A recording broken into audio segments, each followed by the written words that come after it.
The philosopher Friedrich Nietzsche wrote, "In Beyond Good and Evil, he who fights with monsters should look to it that he himself does not become a monster.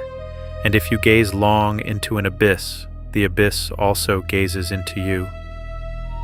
It is one of the most haunting observations ever made about the human condition, a warning that the act of confronting darkness is not a one-way street.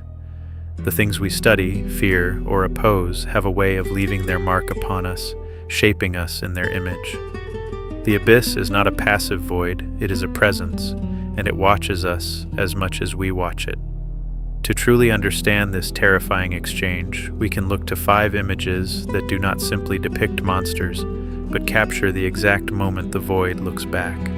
The first image is an ancient one, a vision of cosmic terror rendered in brilliant, almost hallucinatory light. It emerges from the book of Revelation, that final, fevered book of the Bible, in which the Apostle John records his vision of the end of days. Here we see a woman, clothed with the sun, with the moon under her feet, and on her head a crown of 12 stars. She is in the throes of childbirth, her body arched in pain, her arms reaching toward heaven as if pleading for deliverance. Before her, coiled and waiting, looms an immense red dragon, its 7 crowned heads rising from serpentine necks, its tail sweeping a third of the stars from the sky and casting them to earth. The beast crouches before the laboring woman, jaws open, ready to devour the child the moment it enters the world. This is the void as apocalypse, as the grinding machinery of fate and divine judgment made flesh.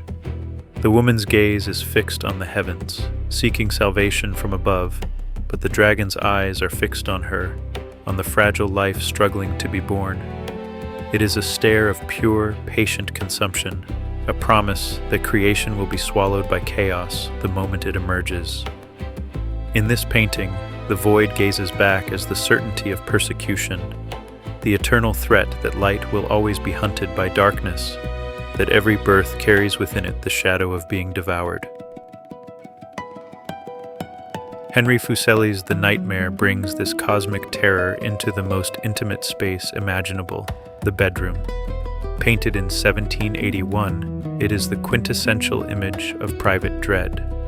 A woman lies sprawled across her bed, arm dangling, in the deep throes of sleep. Upon her chest crouches a small, demonic incubus, staring out at the viewer with a grotesque and knowing leer. Behind the curtain, the head of a horse with blank, luminous eyes stares into the room, a ghostly witness. Fuseli was a man of the Enlightenment, steeped in literature and mythology, but here he turned his attention inward, to the landscape of dreams. The painting is not a depiction of an external monster, but of a sensation, the suffocating weight of sleep paralysis, the formless anxiety that presses down upon the mind at night. The woman is unaware of her tormentors.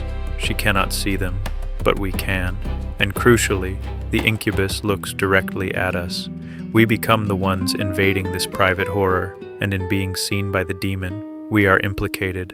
The void gazes back by breaking the fourth wall, reminding us that we are not merely observers of nightmares, but potential inhabitants of them.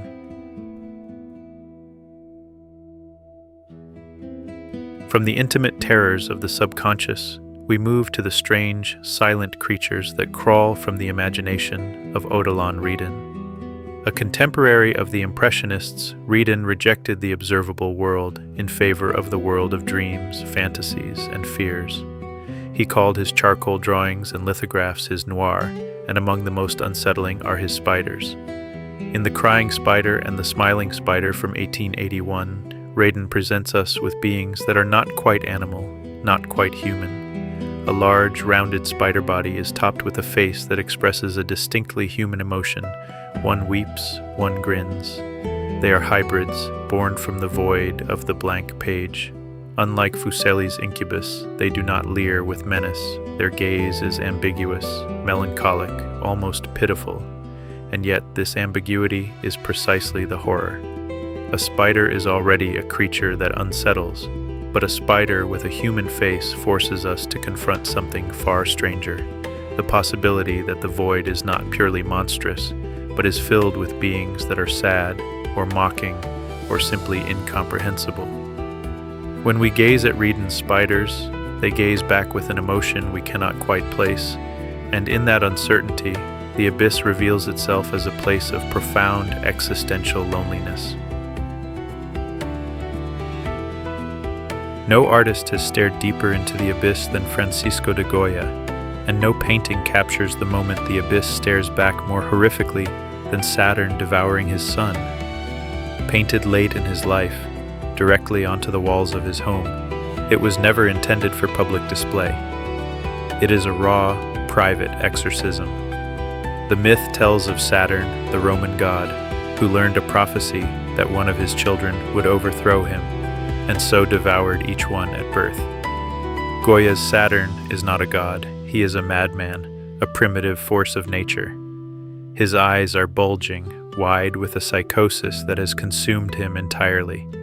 He is hunched in absolute darkness, his knuckles white as he grips the limp body of his son and crams it into his mouth. The act is already complete, the head and arm gone, and yet he continues, driven by a hunger that cannot be sated. This is the void, not as a distant observer, but as a participant. It is the abyss that has eaten its own creation. Saturn does not look at us. His gaze is turned inward, fixed on the horror he himself is committing. But when we look at him, we see the final stage of the Nietzschean warning. This is what becomes of he who fights monsters. This is the man who has become a monster. The abyss gazes back through Saturn's mad, unseeing eyes, and it shows us pure, self-annihilating terror. Finally, we arrive at the aftermath.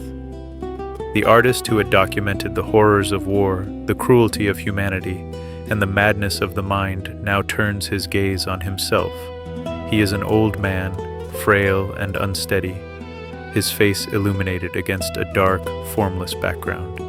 And he looks at us, not with the leer of Fuseli's demon, not with the alien emotion of Redon's spider, not with the psychosis of Saturn, but with a profound, weary, knowing exhaustion. This is the face of the man who has gazed into the void for a lifetime. The dragons, the nightmares, the crawling creatures, the devouring gods. He has painted them all. And now here he is. The abyss has not turned him into a monster in the literal sense, but it has left its mark. It has hollowed him out, aged him, filled his eyes with the weight of all he has seen. He is the living proof of Nietzsche's warning. He is the one who looked and kept looking. And when we look at him, we see that the void has gazed back and is now gazing out through him, asking us the same question he asked himself. What will you see when you look into the darkness?